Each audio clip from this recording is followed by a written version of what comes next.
मेरी माधव सिंह गौरीपुर गांव के जमींदार और नंबरदार थे। कहते हैं इस दरवाजे पे हाथी झुकता था। अब उसकी जगह एक बूढ़ी भैंस थी। उनका वर्तमान आय वार्षिक 1000 रुपये से अधिक न था। अब प्रस्तुत है उनके जीवन की अविस्मरणीय घटना। बेटा, आज तो तुमने बीए की डिग्री प्राप्त कर ली और दफ्तर में भी कार्यरत होकर अपने ज्येष्ठ पुत्र होने का फर्ज अदा कर लिया। तुम अपने अनुज लाल बिहारी के लिए एक आदर्श रहोगे। जी बाबूजी, यह आप ही का आशीर्वाद है। बेटा, लाल बिहारी प्रतिदिन भैंस का 2 से ताजा दूध पी पी कर सजीला जवान बन गया है। किंतु श्रीकंठ, तुम्हारी शारीरिक दशा बिल्कुल विपरीत है। तुमने तो बीए इन्हीं 2 अक्षरों पर एवं वैदिक ग्रंथों व आयुर्वेदिक औषधियों पर विश्वास कर अपने शरीर को निर्बल और अपने चेहरे को कांतिहीन बना दिया है। बाबूजी, मैं अंग्रेजी डिग्री का अधिपति तो हूँ, किंतु मुझे अंग्रेजी सामाजिक प्रथाओं से प्रेम ना है। इसीलिए तो मैं दशहरे की रामलीला में कोई ना कोई पात्र बनता हूँ। प्राचीन हिंदू सभ्यता समाज का प्रधान अंग है। सम्मिलित कुटुंब ही देश की एकता का प्रतीक है। वैसे कह तो तुम सही ही रहे हो, लेकिन आजकल की स्त्रियों को कुटुंब में मिलकर रहने में भी तो अरुचि होती है। बाबूजी, यह जाति और देश दोनों के लिए हानिकारक है। मेरे इसी विचार से गांव की स्त्रियां मेरी निंदा करती हैं।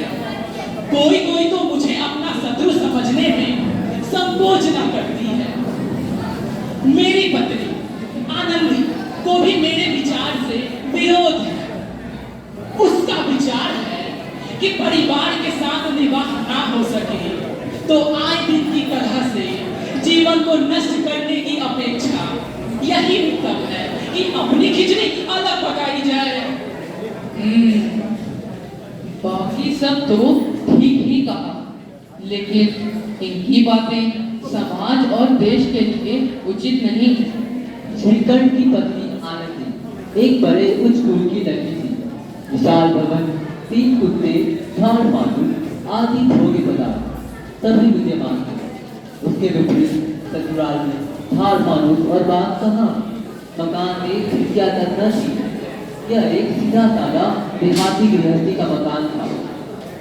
एक दिन दोपहर के समय, भाभी, ओ भाभी, ये देखो, मैं 2 चिड़िया लाया हूँ। इसे जल्दी से पका दो, मुझे भूख लगी है।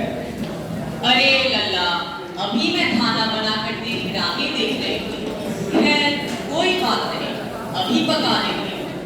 ठीक है, मैं तब तक हाथ पाँव धोकर आता हूँ। ये लो। हाँ, बन जाए तो आवाज दे देना। ठीक है लल्ला। अब तो मेरा काम और भी बढ़ गया है। खैर क्या करना, लल्ला खुश हो जाएंगे। अरे इसमें केवल पाव भाजी ही है, सब डालकर मांस पका लेती हूँ।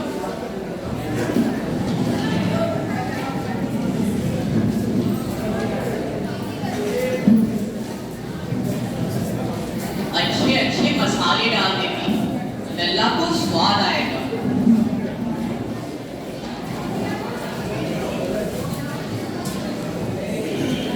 लल्ला खुश हो जाएंगे।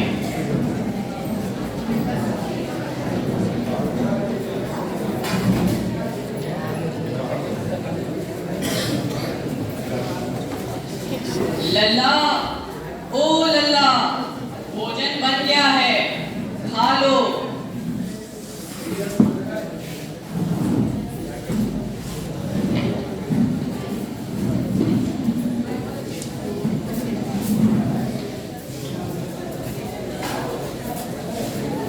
वाह, खुशबू तो अच्छी आ रही है।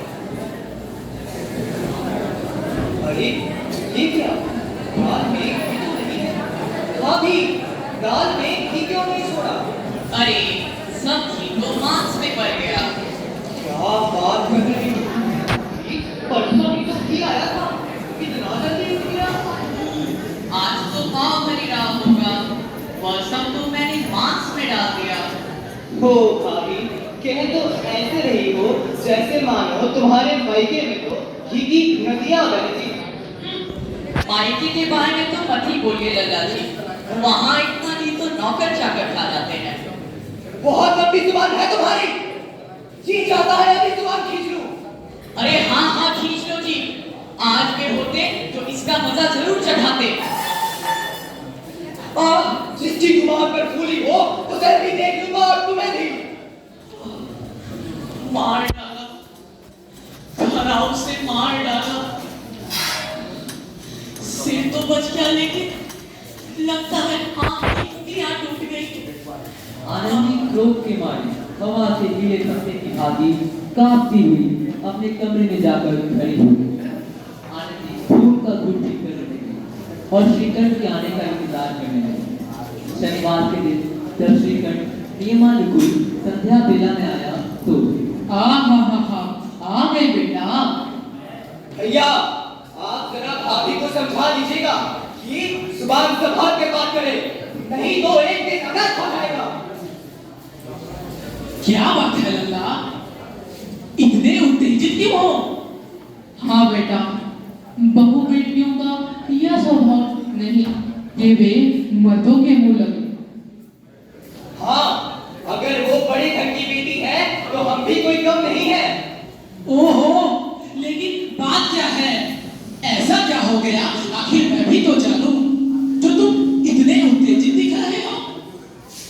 बस कुछ नहीं, बस यूं ही अपने आप ही उलझ पड़ी। मायके के सामने तो हमें कुछ समझती ही नहीं, ऐसा व्यवहार करती है जैसे कहीं की महारानी हो। अच्छा, मैं अभी आनंद जी से बात करता हूँ।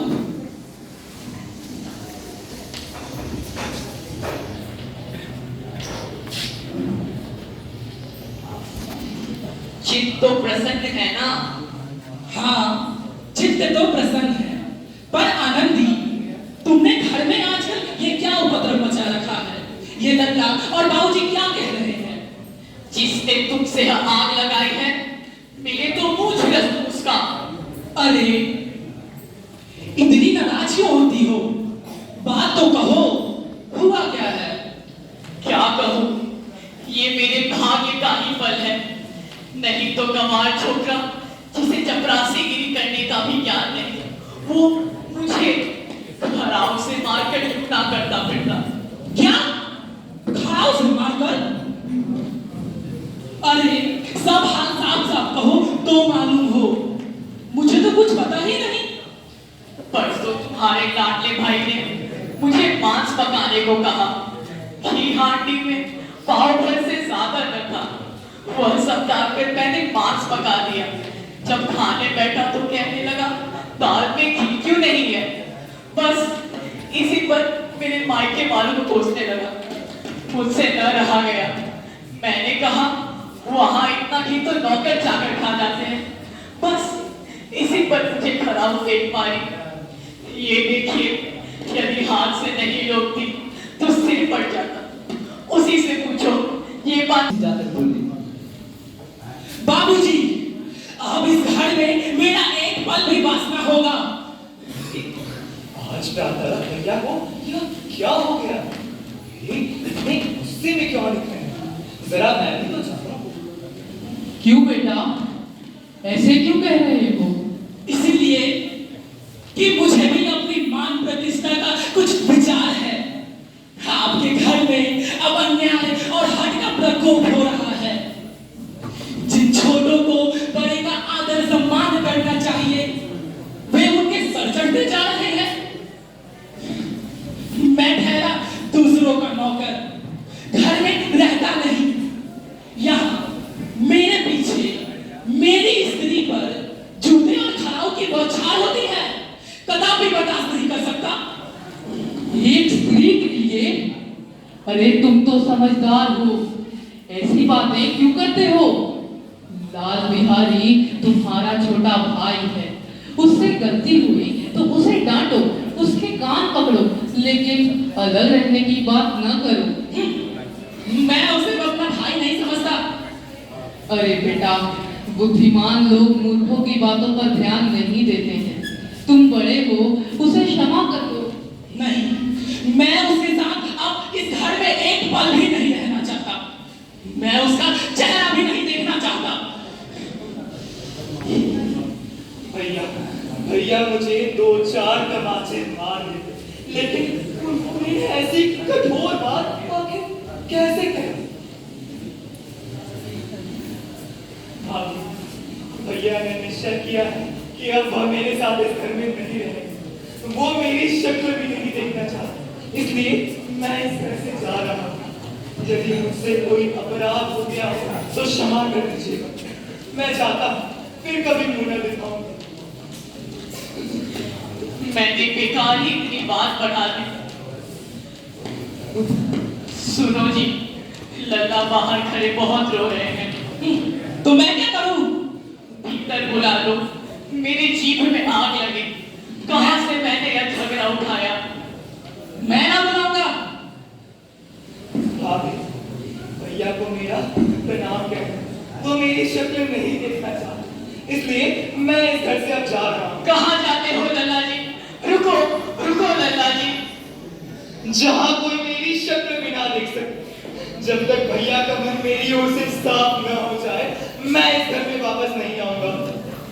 मैं न जाने दूंगी तुम्हें मेरी सौगंध, एक पग भी आगे न बढ़ाना। लल्ला जी, मैं भगवान को साक्षी देकर कहती हूँ, मेरे मन में तुम्हारे प्रति तनिक भी मैल नहीं। आपके मन में तो नहीं, लेकिन लल्ला, लल्ला, भैया भैया, अब फिर कभी यह न कहना कि तुम्हारी शक्ल नहीं देखना चाहता। लल्ला, तो बिल्कुल भूला लल्ला। भगवान ने चाहा तो ऐसी परिस्थिति फिर कभी ना आएगी मेरे लल्ला। बाबूजी,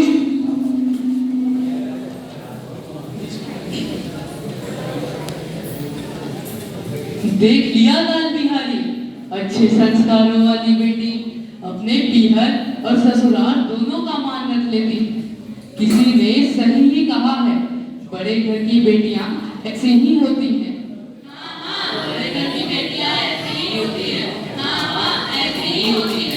धन्यवाद।